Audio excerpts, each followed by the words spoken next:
Hi Richard. I thought I'd basically make you a little video. It'll probably cut out probably one or two visits, I imagine. So what I've done then is I've basically taken your drawings, cut all the pieces out, and basically I've glued them onto some foam board, and then I've cut out all the pieces so I can put a mock-up together. Yeah. So as far as I've got so far is it looks like this. I think you said there was a few tweaks for some of the parts.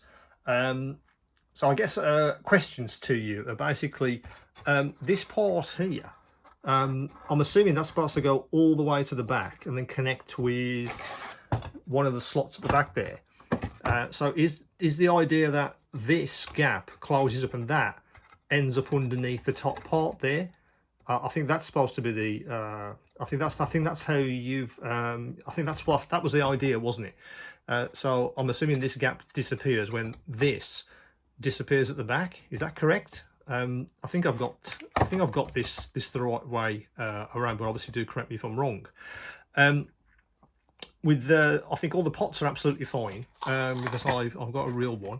And that fits in there without any problems. What I've done also inside, you can't quite see, but I'll put a second one of these underneath to give a second place for for holes and things. And then of course that locates underneath as it should. What I don't understand is the front part. I think I quite like this idea to give people an easy access to it. And I can see that the end part here should locate onto the end. But as you can see, I think these have to move backwards, don't they? So this part here, this lip, is completely flush. And then I'm assuming that then fits underneath there, and then literally just glues to the edge. And then underneath, of course, it's got the feet for locating. So I think it's nearly there. I think the issue I think you mentioned was something about slots, and I think it's this one, isn't it? I think this one, the slot isn't deep enough, so it goes all the way to the back and then connects with the base part.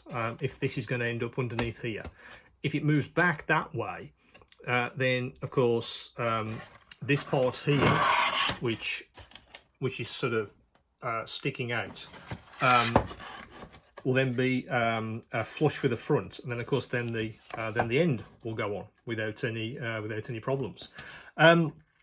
The other question is, what are these slots for? I don't understand what that's supposed to be for. I'm assuming, I'm sure, did I say it was just one shelf with the pots? Because obviously it can't be a second shelf in there, because then you wouldn't get the pots in and out, because that would be there and there'd be a shelf on the top. That wouldn't work. So I'm not sure what these are for, unless I've cut that wrong, and I put completely the wrong piece in, because I have a couple of spares, but I think these were alternatives for the bottom of that, weren't they? That one, and I've got one of these which is also cut out with I don't know what that's supposed to be for either.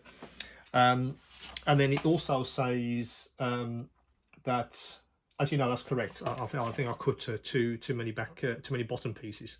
But that's the physical size, and that I think works absolutely fine, because if I go and grab the workstation, I can kind of give you an idea of how it will actually look in situ. If you excuse the dodgy camera angles for a second, let me just grab one of the transparent pieces, put that in place, and just lean that against there, and there you go. So that's how it would actually look when it's all lined up. And I think for sort of the sort of Mark 1 attempt, I think that's pretty good. I think that's going to be absolutely fine. I've got to talk to a few people I'm sort of designing this with to get their points of view. But I think that's pretty good for what I asked you to sort of come up with, and as a sort of jumping off point from that black one which we looked at. Excuse me. I think it's absolutely fine. I think the box issue, I think what I will do is just send them 3 boxes, and then they can have they can have a box. They can have a box in each one, or they can have no boxes. And of course, this part hopefully we'll be able to remove that, and then they can decide if they use the back pieces for more storage, or they leave that in place. I think my only concern with being removable is how it would attach, because obviously if it just lies on top, you put a tool in and it's a bit tight, you're going to basically keep pulling off the acrylic. So I'm a little bit unsure about what to do with that. I might go back to the original idea, which was just having that part for tools, and then this part actually missing. We basically cut this off and have more storage this side. Again, I've got to have a word with a few people and what their view is. Would they like more tools, space, more tool storage, or would they like these 2 shells for paint or glue, that kind of thing? But I can come back to you when I've had a word with those guys. But anyway, I think that's great so far. I think if we just tweak the bits that need tweaking, this should all actually assemble without any problems.